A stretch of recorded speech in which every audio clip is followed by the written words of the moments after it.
Katherine Knight, the woman who removed her boyfriend's skin and fed him to his kids. The story I'm about to tell you is one of the most shocking in Australian history. It's about Katherine Knight, a woman who grew up surrounded by violence and carried that darkness into every relationship she ever had. She worked in an abattoir, learned how to use a knife better than anyone else, and kept her blades hanging above her bed. In 2000, after years of abusive, chaotic relationships, she murdered her partner, John Price, in their home. What she did after was almost beyond comprehension. She skinned his body with professional precision, cooked parts of him, and prepared plates with his name and his children's names on them. Police found her unconscious after an overdose, the kitchen still warm. She later claimed she didn't remember any of it. Today, she's serving life in prison, the first woman in Australia ever sentenced with no chance of release. I've read a lot of horror in my life, fiction and fact, but few stories crawl under your skin quite like the one that began in the small Australian town of Tenterfield in 1955. That's where Katherine Knight was born. And if evil is ever made, not born, then her childhood might be the blueprint. Her parents' affair was already a scandal before she even arrived. Her mother, Barbara, left her husband for a man named Ken Knight, a violent alcoholic who worked in slaughter yards and lived by the bottle and the belt. In that house, rage wasn't a stranger. It was family. I imagine the sound of broken plates and shouted curses echoing through those thin walls. The kind of noise a child can never unhear. From the very beginning, Katherine's world taught her that pain was just another way to speak. When she was little, her mother reportedly spoke openly about the things Ken did to her, about sex, about betrayal, about revenge. It's a lot for a young mind to process. Too much, really. And there were rumors, later accepted as plausible by psychiatrists, that Katherine herself endured sexual abuse from several family members. No one knows the full truth, but what we do know is that she grew up in a place where violence and intimacy were never separate. They were tangled together like a noose around her psyche. She adored her uncle Oscar Knight, one of the few people who treated her kindly. But when he took his own life, something broke in her that never quite healed. People who knew her back then said that after his death, her eyes changed, like she had seen something that would never let her go. Grief, confusion, and rage fermented together inside her, and by the time she reached her teens, it was already clear she wasn't like other kids. School didn't last long. She couldn't read or write, and she left at 15. But she was proud, defiant, and driven by something that no one could quite name. Soon, she found what she'd later call her dream job, working at the local abattoir, the slaughterhouse. Most people can't stand that smell, that constant metallic sweetness in the air, but to Katherine, it felt natural. She learned quickly, almost too quickly, how to wield the knives, how to disassemble life with precision. Her supervisors called her talented. Maybe she was. Maybe that's the scariest part. At home, she began a ritual. She hung her knives above her bed, each one polished and gleaming in the dim light. She said it made her feel safe, but There's something unsettling about the thought of someone sleeping beneath the very tools they used to carve flesh. Maybe even then, those blades weren't just for work. They were symbols of control in a life that had always been chaos. And that chaos, as you'll see, was only beginning to spill out of the slaughterhouse and into the world around her. Because once Katherine discovered how much power a blade could give her, she never let it go. Working in an abattoir does something to a person. The smell seeps into your skin. The sounds follow you home. The shriek of animals, the clatter of chains, the steady rhythm of blades meeting bone. For most people, it's a job you endure. But for Katherine Knight, it was where she came alive. I imagine her standing there in her early 20s, boots slick with blood, her face unreadable. While others flinched, she moved with calm precision, almost admiration. There was something ritualistic about the way she handled the knives, cleaning them, arranging them, sharpening them. It wasn't just work to her, it was art. In a place built on death, she finally felt in control. That control didn't stop when she clocked out. Those same knives followed her everywhere, especially home. She hung them above her bed, right where she could see them every night. To some, it might have seemed harmless, maybe even quirky. But to those who knew her, it was a warning. Katherine had a temper that could ignite in seconds. Co-workers whispered that she could go from laughing to lunging without a word of warning. Around that time, she met David Kellett, a truck driver who'd seen enough of her fiery temper to know she wasn't like anyone else he'd dated. But there was a strange magnetism about her, the kind that draws moths toward flame, even though they know it'll burn. They married in 1974, and on their wedding day, she arrived on a motorcycle wearing a dress made entirely of red. Not white, red. Blood red. Maybe it was symbolic. Maybe it was a prophecy. That night, things turned dark. She reportedly tried to strangle David because he fell asleep after only having sex 3 times. And that was just the beginning. Violence became the foundation of their relationship. Public fights, threats, screaming fits. Once, while pregnant, she hit him in the head with a frying pan so hard that he barely escaped with his life. Everyone around them knew what she was capable of, but nobody ever stopped her. After the birth of their daughter, the chaos only worsened. Katherine's mood swung like a blade, deep depression one day, pure rage the next. She was hospitalized for postpartum depression, but just days after being released, she did something that still sends chills down the spine. She placed her 2-month-old baby on the train tracks, minutes before a train was due. Then she wandered off with a knife, threatening to kill anyone who got near her. A local man, by pure luck, found the baby before the train passed. Katherine was arrested, of course, and committed to a psychiatric hospital. But even there, she wasn't quiet. She told nurses she planned to kill the mechanic who fixed her husband's car, then her husband himself, because she blamed him for everything.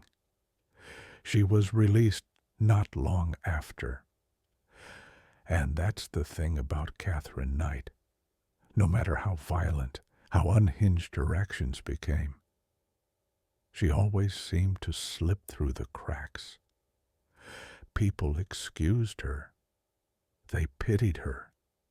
They said she'd been through too much. But as time would prove, what she carried inside wasn't just pain. It was something far darker, something that no therapy or medication could ever contain. If you trace Katherine's relationships across the 1980s and early 1990s, you don't see growth, you see escalation. The pattern tightens, the windows get smaller. People around her start to learn the same lesson, one after another, the hard way. After the wreckage of her marriage to David Kellett, she moved into a new orbit. A miner named David Saunders, mid-1980s in the Hunter region of New South Wales. At first, he got the sunshine version of her, the cooking, the attention, the charm that makes you feel like you've been chosen. But jealousy arrived early and never left. She tracked his movements, accused him of cheating, and punished him with silence. Then, with sudden, explosive rages. What Saunders witnessed is the moment most people can't get past. During a rage, she took his 2-month-old dingo pup and killed it in front of him.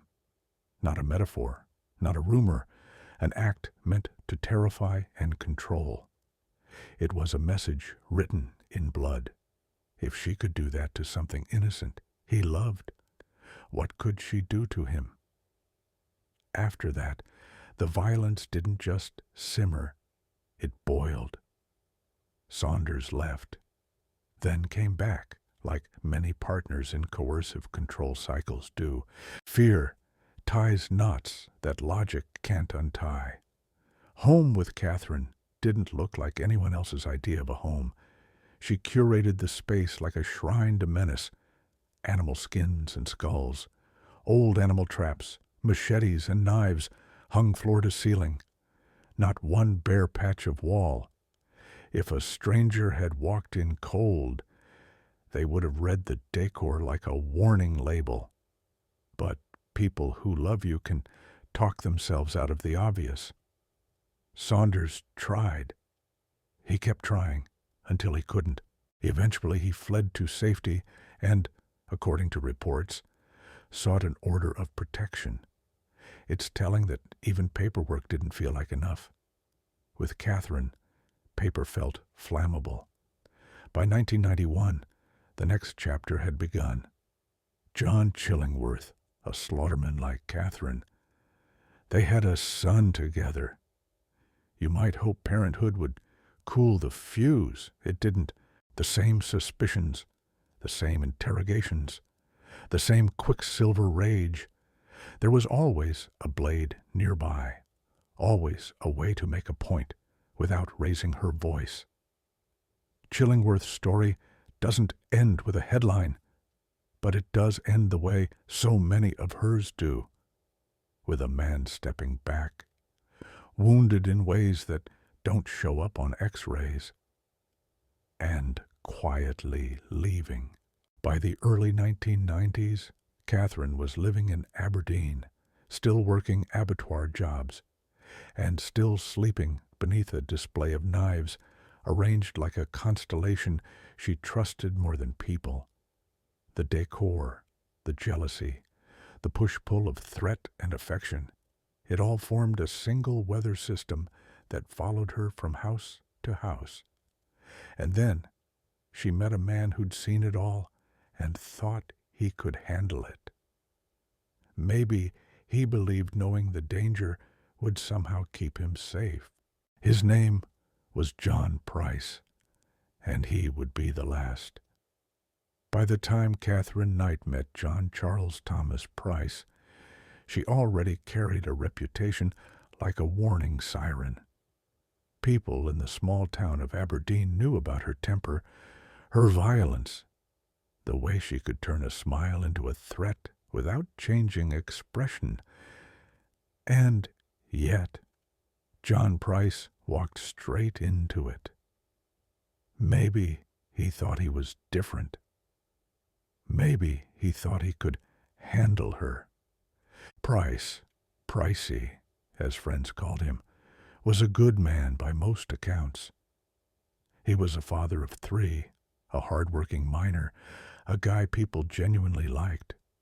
Divorced, independent, the kind who laughed easily and helped neighbors without expecting anything back.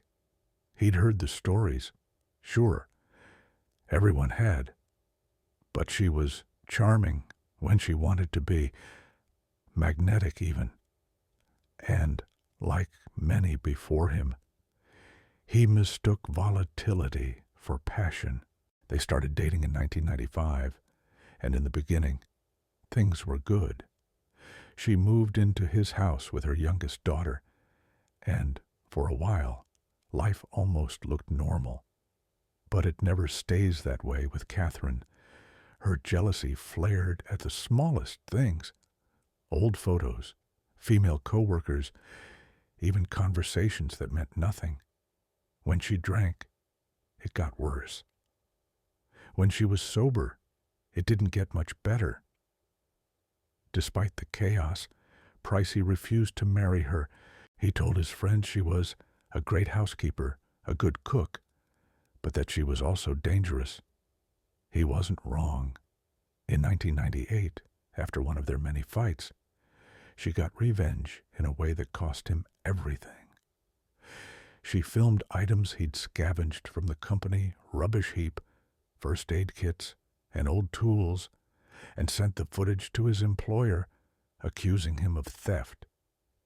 It was technically true, but everyone knew what it really was. Payback. He lost his job, one he'd held for 17 years. Imagine that. One call, one tape, and everything he'd built disappeared. Friends begged him to leave her, and he tried. But Katherine knew how to reel people back in, with apologies, with affection, with promises she never kept. It's the cycle that traps so many victims. Violence, remorse, calm, and then the storm again. By February 2000, the storm was breaking. She'd grown more aggressive, her threats more direct. He finally went to the police and took out a restraining order against her on February 28th, hoping that would be enough to keep her away. That same day, he told his co-workers a sentence that would later haunt everyone who heard it. "If I'm not at work tomorrow, it's because she killed me." Those were his last words to them. That night, he went home. He locked the doors, turned on the TV, and got into bed. But somehow, deep down, he must have known she'd come, because Katherine Knight always comes back. By late February 2000, everyone around John Price could see it coming. He had tried to break away, to make it final. The restraining order was his last line of defense, but with Katherine Knight, paper meant nothing. That piece of paper was a dare. That morning, February 29th, she bought a new black lingerie set, something she'd never worn before, and filmed a short video with her children, giving them odd, almost farewell-like messages. Later, she drove to Aberdeen and spent part of the day visiting friends. Nobody could tell that she was planning anything, but she was calm, too calm. That eerie kind of calm that only shows up when someone has already decided what they're going to do. Meanwhile, Pricey spent the evening at a friend's house. He drank a few beers, laughed, and told them again, half joking, half serious, "If I'm not at work tomorrow, she's killed me." They tried to brush it off, but you can hear the dread under the humor. It wasn't the first time he'd said it. Around 11 p.m., he returned home. His neighbors saw the lights go out. He locked the doors, left his shoes near the bed, and drifted into uneasy sleep. A few hours later, Katherine arrived. She'd been inside that house 100 times before. She knew every creak in the floorboards, every sound in the dark. She let herself in. The restraining order meant nothing now. In the kitchen, she quietly made herself a meal, a small, strange act of normalcy before the horror. Then she showered, slipped into her new lingerie, and went into his bedroom. No one knows exactly what happened next, but investigators believe she woke him, and they had sex. That detail, uncomfortable as it is, matters because it shows the moment before the line snapped. Somewhere between intimacy and fury, something inside her broke for good. What came next was chaos. Around 6 a.m., neighbors heard nothing unusual, but inside, the scene was unspeakable. The coroner later documented at least 37 stab wounds, both front and back, each one delivered with precision, striking vital organs, lungs, liver, aorta. The pattern told a story. He had tried to escape. Blood was found on the hallway walls, the front door, even outside. He made it almost to the porch before collapsing. She dragged him back inside, and then she kept going. At some point after he was dead, she skinned him entirely, from head to toe, in one single piece, a pelt, as the pathologists later called it, done with the skill of someone who'd spent decades cutting carcasses at the abattoir.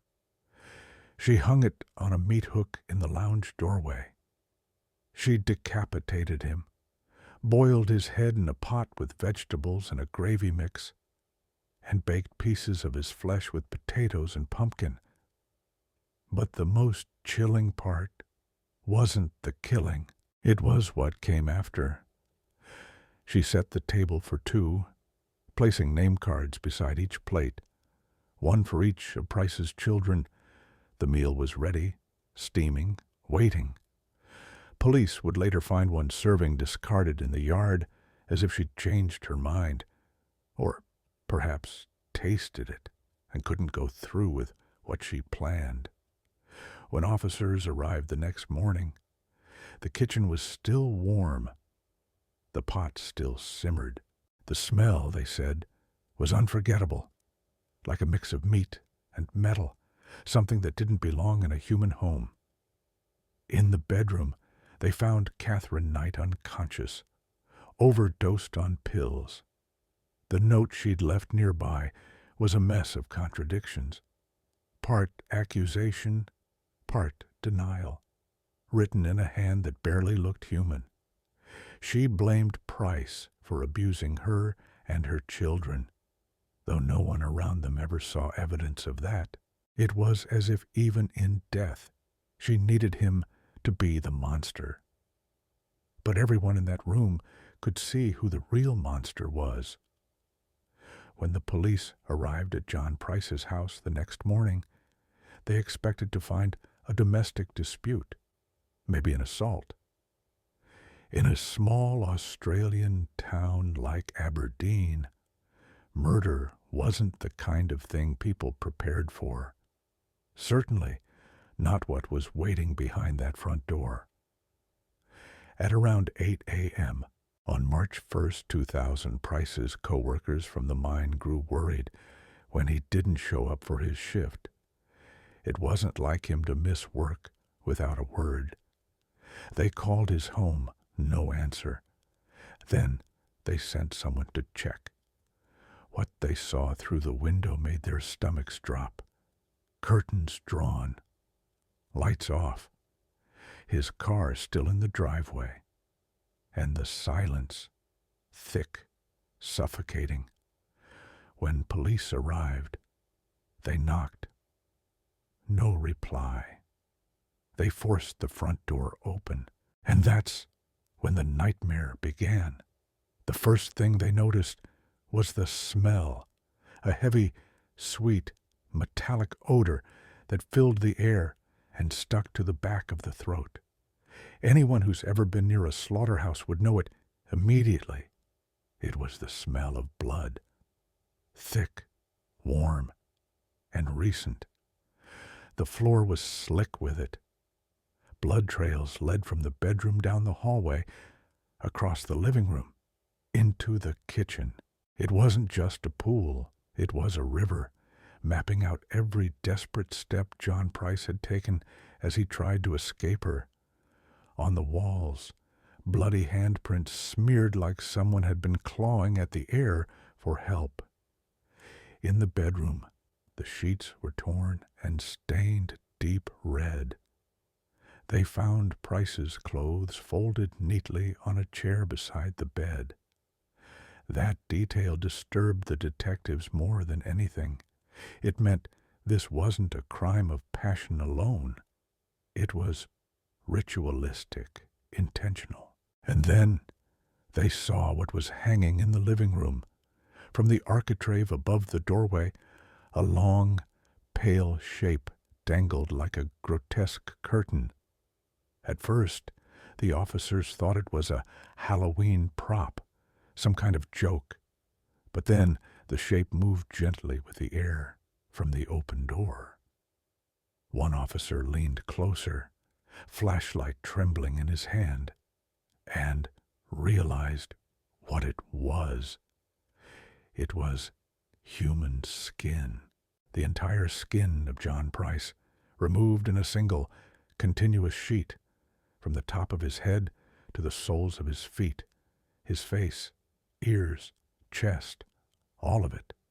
It hung there, eerily intact, like a costume someone had stepped out of. Even hardened detectives turned away. Some vomited. Others left the room in silence. They had never seen anything like it, and most hoped they never would again. In the kitchen, the horror continued. A pot was still simmering on the stove, its lid rattling softly. When they lifted it, the room filled with a sickening steam. Inside were vegetables, a thick broth, and something that made even seasoned crime scene techs freeze: the cooked remains of John Price's head. On the table nearby, 2 plates had been set, each with cooked meat and vegetables neatly arranged. Above each plate, a name card was placed, one for Price's son and one for his daughter. The table was ready, like a family dinner waiting to be served. It was the kind of sight that burns itself into your mind and never leaves.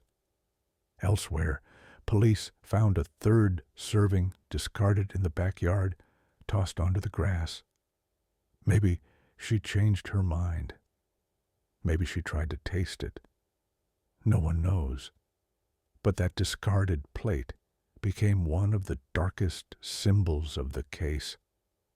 A glimpse into a mind that had finally crossed every possible boundary. When they found Katherine Knight, she was lying on the bed, unconscious. A small bottle of prescription pills sat open beside her. She had taken an overdose, but failed to die. The scene around her was eerily calm.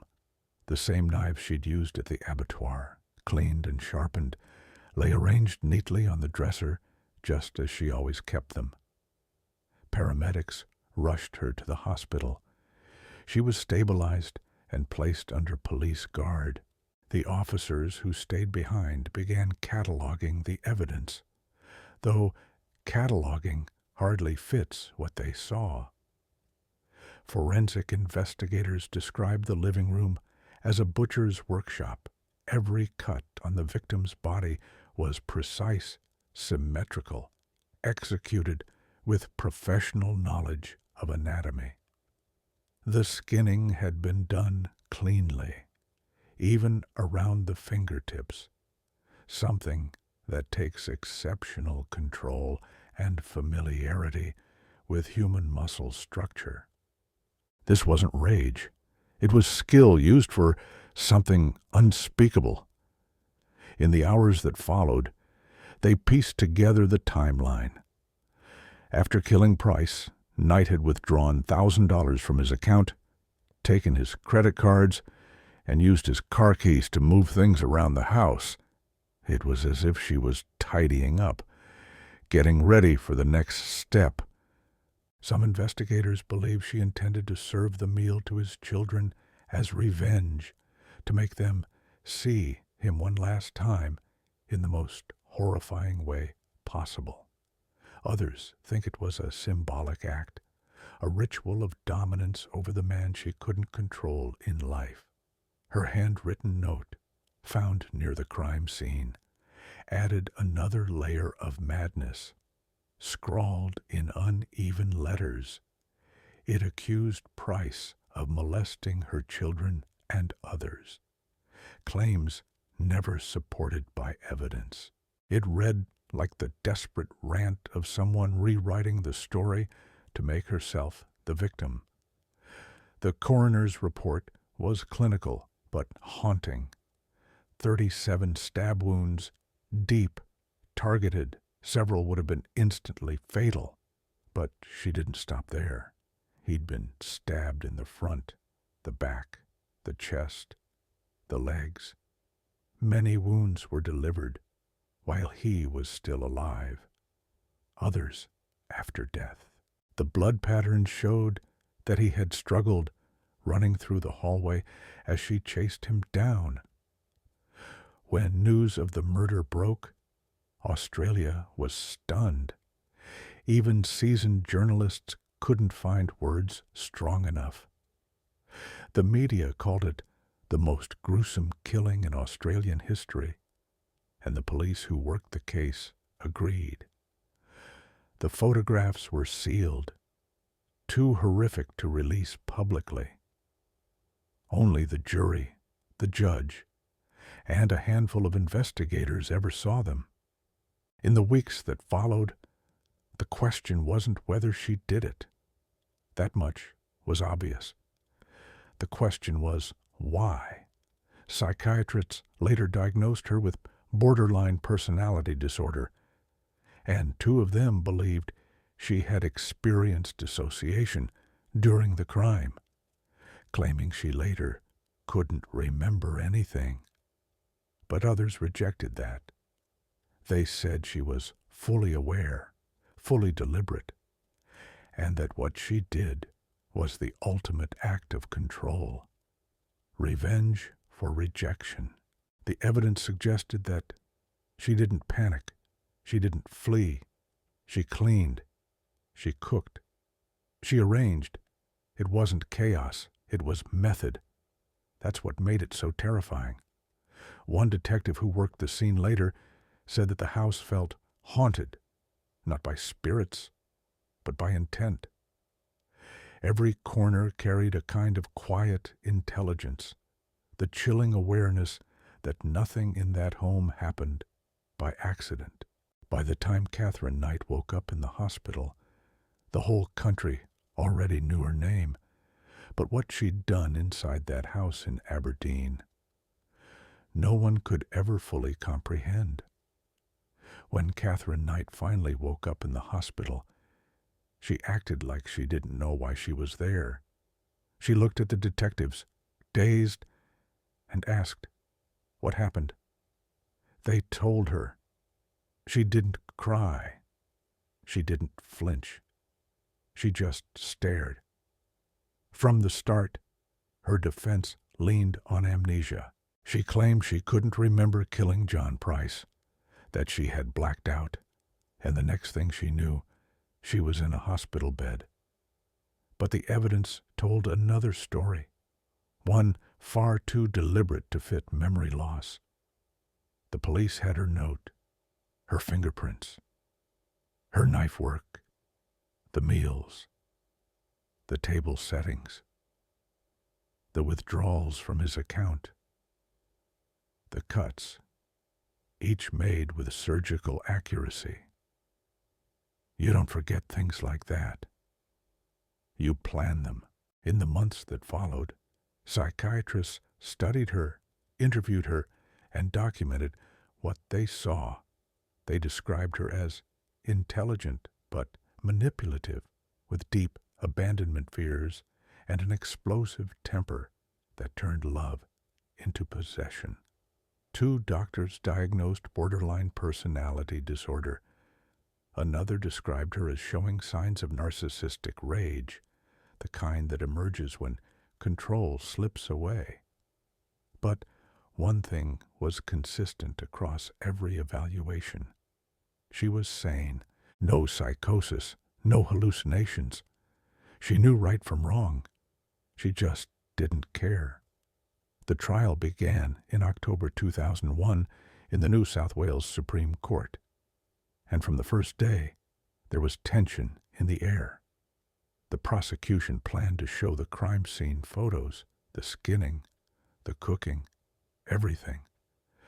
But even before the jury saw them, whispers spread through the courtroom about how horrifying they were. On the second day, something unexpected happened. Katherine Knight changed her plea to guilty. No explanation, no warning. Her own lawyers were stunned. Some believe she did it to avoid having the evidence shown publicly. Others say she didn't want a jury to hear her story and hate her for it.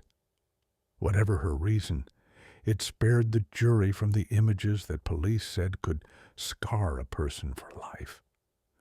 When the judge, Justice Barry O'Keefe, asked her if she understood what a guilty plea meant, she nodded.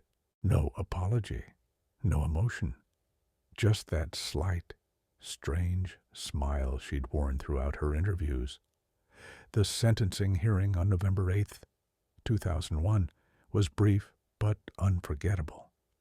The courtroom was full. Journalists, police officers, and members of the public who'd come just to see the woman Australia now called the female Hannibal Lecter. When the judge began reading his statement, you could feel the weight of every word. He called the crime horrific, beyond human comprehension, and so depraved that it defied comparison. He said Katherine Knight's actions showed complete disregard for human life, and that she posed an ongoing danger to anyone around her. Then he delivered a sentence no woman in Australian history had ever received before: life imprisonment without the possibility of parole.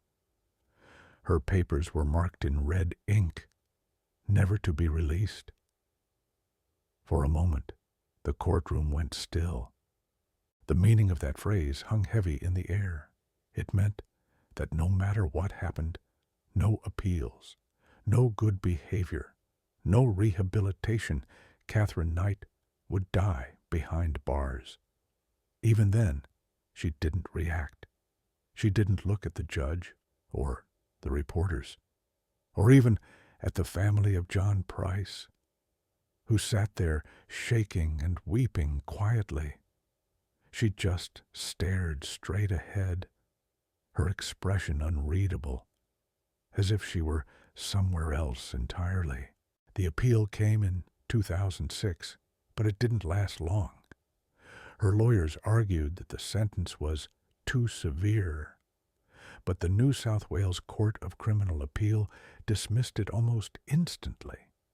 The justices said the crime was one of the most horrific to come before the courts, and that the punishment was fully justified.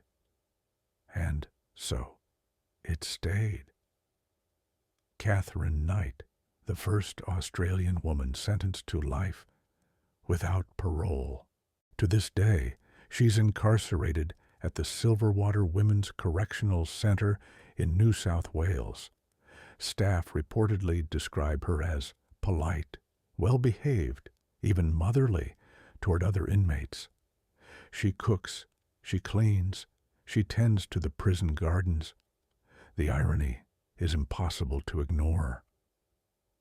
Sometimes I think about that, about how someone who could hang a man's skin like a curtain can also plant flowers, fold laundry, and talk about the weather. It makes you wonder how thin the line really is between calm and chaos, how normal evil can look when it's smiling back at you. There's a kind of evil that's hard to categorize, not the wild, cinematic kind that lives in haunted houses or backwoods cabins, but the quiet, human kind, the kind that eats breakfast beside you, smiles when you walk into the room, and then, one day, does something so unthinkable that the world stops trying to understand. That's Katherine Knight.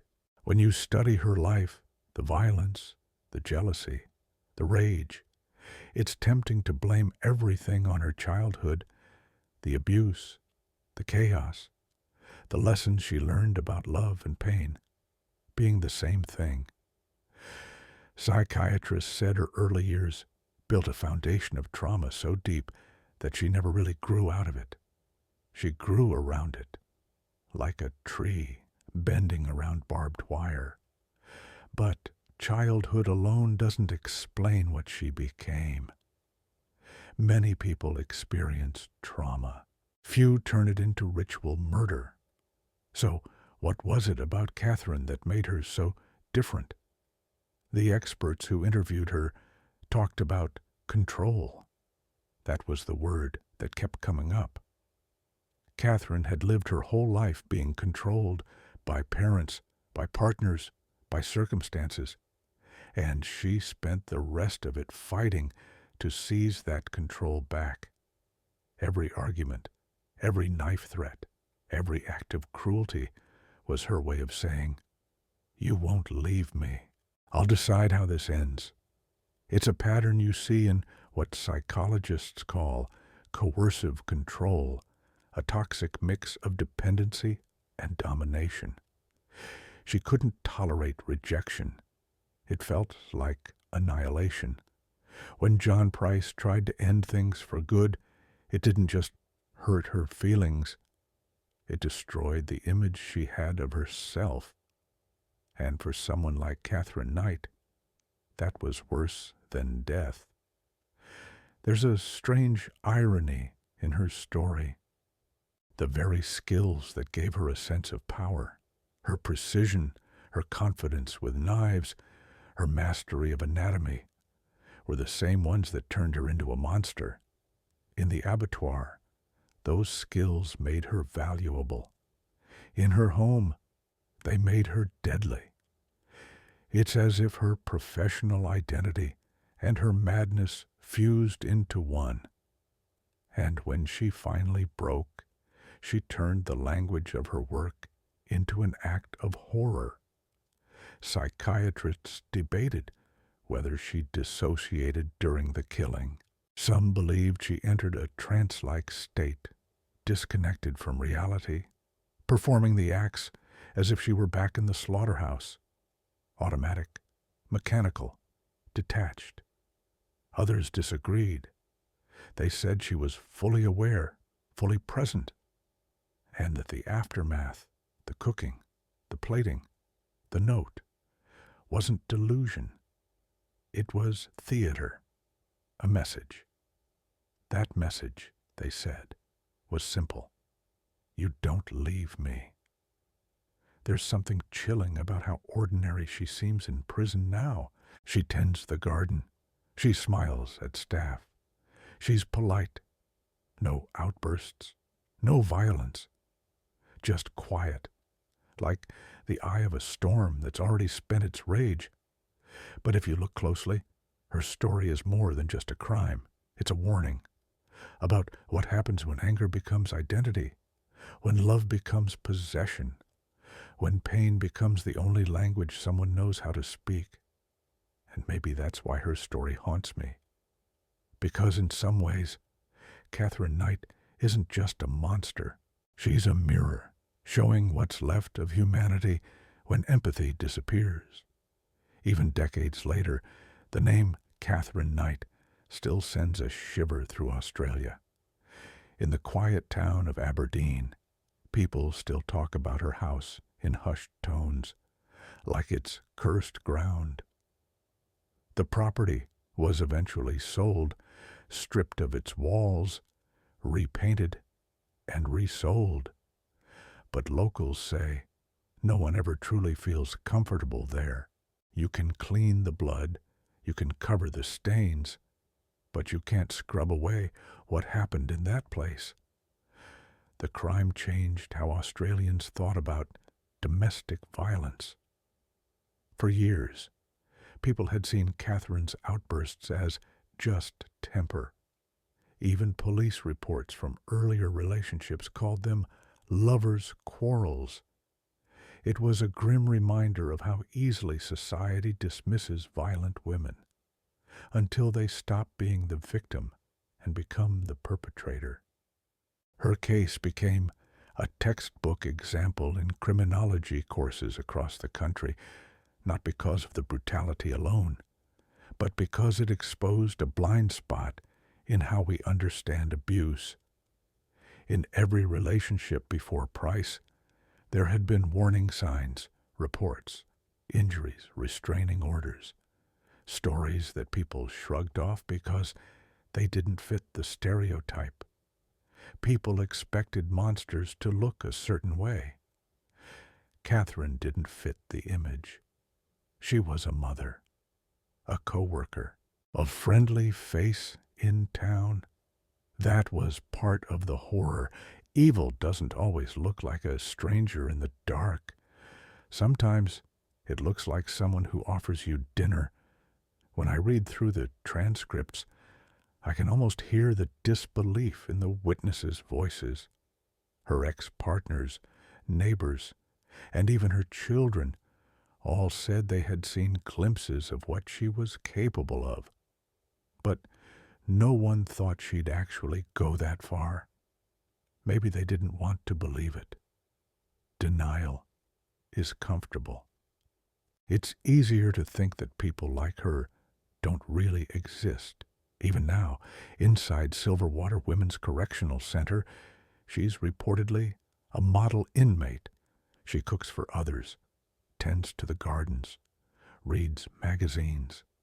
They say she talks about her crime rarely, and when she does, it's in the third person, like she's telling a story that doesn't belong to her anymore. Maybe that's her last act of control, rewriting herself out of her own narrative. For psychologists and criminologists, her case is a study in extremes, not just because of what she did, but because of what she represents. A perfect storm of trauma, personality disorder, and unchecked rage. They've written papers about her, dissected every decision she made, every motive they could imagine. But the truth is, even science can't explain everything about Katherine Knight. Some things just live beyond comprehension. And maybe that's why this story still echoes decades later. Because it's not just about what one woman did. It's about how far the human mind can twist when love becomes obsession, when pain turns into purpose, when someone decides that if they can't have control, they'll take everything instead. That's what makes Katherine Knight's story so terrifying. Not the blood, not the knives, not even the skin hanging in her living room. What makes it terrifying is how human it all was. When I first read about Katherine Knight, I thought I was just studying another true crime case, another story of jealousy, rage, and violence. But the deeper I went, the harder it was to look away, not because of what she did, but because of what it revealed about people. Evil rarely arrives wearing a mask. It creeps in quietly. It hides behind routine, behind charm, behind the illusion that love can fix anyone if you just love them hard enough. That's the lie that trapped everyone around her, and it's the same lie that still haunts so many relationships today. Katherine Knight wasn't a monster born in a vacuum. She was the product of violence, molded by it, and eventually consumed by it until she became its embodiment. The little girl who grew up watching pain turned into the woman who created it. And in the end, she didn't just kill John Price. She destroyed every piece of humanity left inside herself. Sometimes I think about that moment, the quiet before it all happened, the knives above her bed, the silence of that small house in Aberdeen, the certainty that she was going to make sure no one ever left her again. That's the part that stays with you. Because it's not the gore that makes this story horrifying. It's the psychology. It's the slow, invisible unraveling of someone who looked ordinary until she wasn't. Today, Katherine Knight is still behind bars, serving life without parole. She'll never walk outside again. And maybe that's justice. Or maybe it's just the end of a cycle that started long before she picked up that knife. If you've made it this far, take a breath. Stories like this stay with you for a reason. They remind us what happens when pain festers, when control replaces compassion, and when the line between love and destruction finally disappears. This is Last Seen. If you want to keep exploring the darkest corners of the human mind with me, subscribe, turn on notifications, and stay close, because next time we're going even deeper.